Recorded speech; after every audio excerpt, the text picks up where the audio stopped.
covered in diesel. That's what crews found in a Portsmouth waterway. And this morning, neighbors reported strong smells of fuel coming from Lake Collins. 10 on your side's Ann McNamara is live at the lake tonight. Ann?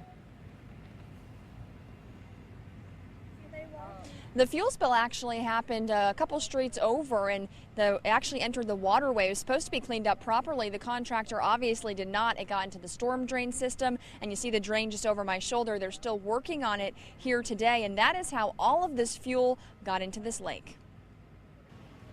She's in poor condition. We're going to get her to the Virginia Beach SPCA where they have some wildlife rehabbers on site, and they can get her cleaned up. A toxic mess is threatening the wildlife at this Portsmouth lake. A diesel spill up the road flowed into the drainage system and eventually into these waters. Residents were tipped off by the smell this morning. Smelled the petroleum smell and started seeing geese that had oil film on them, so called the city, and they were out here within about 10-15 minutes.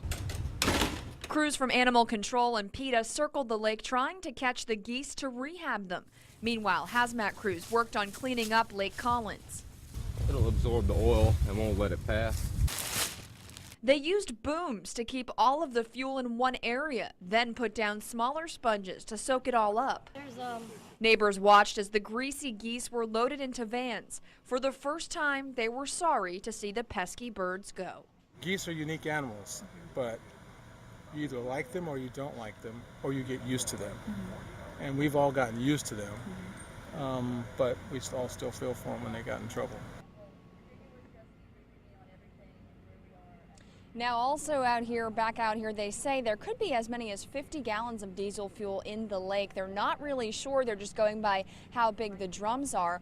Also of note, there were about 25 birds that were affected by this, but that number is still counting because volunteers are still out here catching more that were affected. But of course, it's very hard to get them to stay still long enough to actually pick them up. No word if that original contractor who was supposed to clean up the original spill will face any charges. Live in Portsmouth, I'm Ann McNamara, 10 on your side.